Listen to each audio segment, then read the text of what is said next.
Long before strawberries and cream had become Wimbledon's edible mascot, this was the real food for the tennis elite. This cake was less of a gimmick and more of a garden party showstopper. Back in the Victorian era, the British elite were big into garden parties and lawn tennis. And tennis cakes became the centerpiece to these parties. And since Wimbledon is currently doing its annual strawberries and champagne cosplay, it feels like the perfect time to serve up one of the earliest known recipes for tennis cake, which comes straight from the 1892 edition of Mrs Beeton's Book of Household Management. Why am I not recreating the earliest recipe? Well, because Mrs Beeton's legacy is complicated, and so we'll be looking into her sticky legacy later in the episode. But first, it's time to bake a Victorian cake worthy of a Wimbledon showstopper.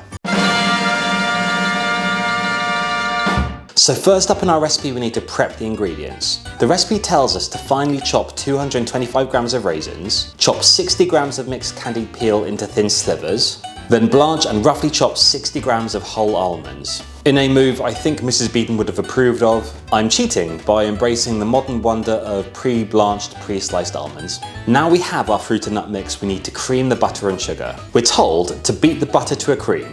In accordance with the standard bylaws of Bake Off, I'm filming this on the hottest day in England for several decades. So my room temperature butter is basically mayonnaise at this point. So place 340 grams of the butter in a bowl and start adding in 340 grams of sugar.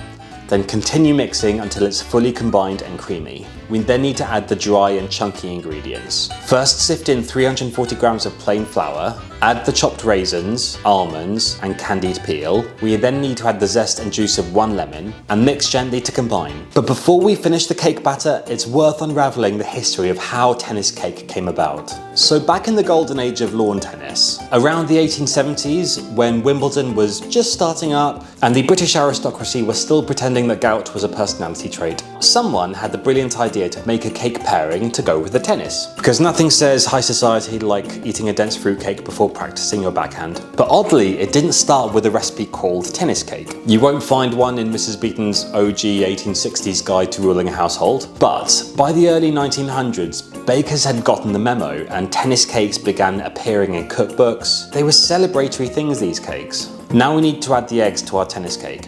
Crack 8 eggs into another bowl, take the opportunity to practice your one-handed technique, and give them a good whisk. Slowly add the egg mixture into the cake batter. Just keep going until any graininess is abated, then set the mix aside.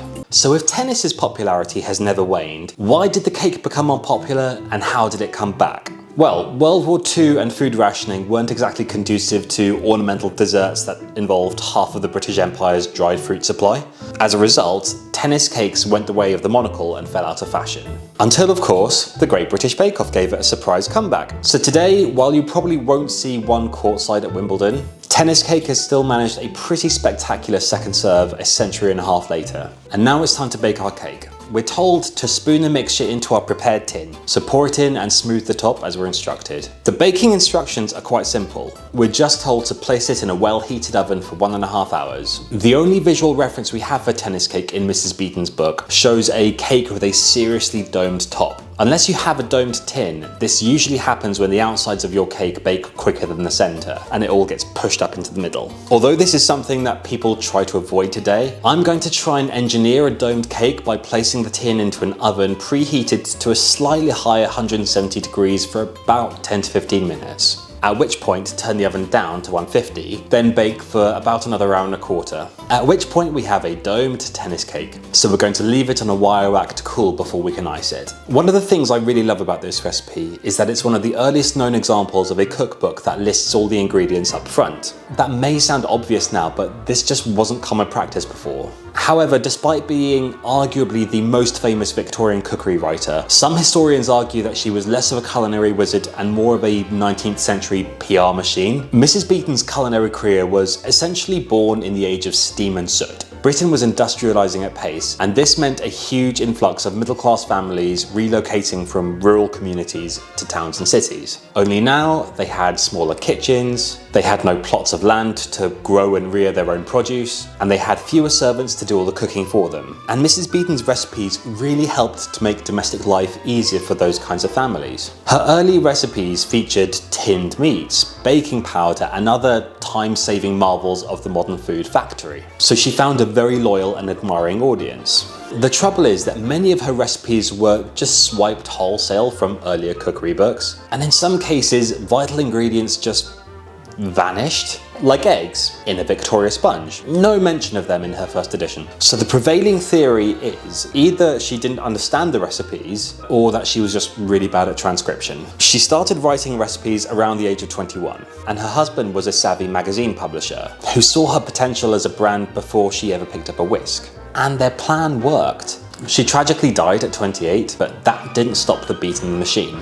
Her husband kept churning out new writing and new recipes under her name, in what was sadly a very literal example of early ghostwriting, which is how you end up with this, a recipe for tennis cake being credited to Mrs Beeton, appearing for the first time in print in 1892, nearly 3 decades after she died. At this point, it's worth pointing out that while Mrs Beeton built an empire by making sure people could find her recipes, I am at the mercy of an algorithm to recommend my videos. So please subscribe and turn on notifications, otherwise YouTube might hide my next video between a video about medieval plumbing and a parrot singing Cher songs. And on that strange note, it's time to ice our cake. Now that our cake is fully cooled, it's time to remove it from the springform tin and to decorate it. Mrs Beeton just tells us to ice the cake with white icing. Given the period, this would likely have been royal icing. Royal icing had been kicking around since the 1700s, and it's called royal icing because allegedly the royal families had it covering their wedding cakes. And as history has proved, when the royals do something, most of us will follow suit. So we're going to make our icing by separating 2 medium egg whites into a clean mixing bowl. Whisk them until they're frothy but not yet stiff. You're looking for bubbles, not peaks. And once they're frothy,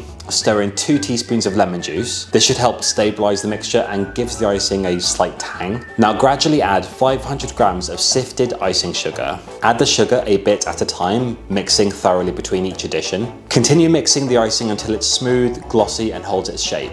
And that's it. Now you need to spread the icing evenly around the cake. Try and work at pace because this stuff will dry unbelievably quickly. And while the icing is still wet, we can add our decorations. Mrs Beeton tells us to decorate the cake with preserved cherries and strips of angelica, arranging them like leaves or any fancy pattern you desire. Usually I'd leave royal icing to firm up for a few days, but I'm impatient. It's time to slice up our finished tennis cake and give it a taste. The eagle-eyed amongst you may have noticed that this cake is only half done. That's because angelica is expensive and I am not. Okay, time to taste. Cheers. It is a very tasty, very traditional tea cake. Now I want to try the angelica because this was an absolute pain to cut up. What? That's basically crystallized celery. Yeah, the angelica is not for me, but the cake is actually pretty decent. Does it make me want to go and play tennis? No, but equally well I don't know what would. But to be fair, if I was going to consume any kind of cake before sport, this is probably not a bad one to have. So yeah, tennis cake, gratifyingly British. All that remains is to put it in the cake tin and give it to some elderly relative. Bye bye.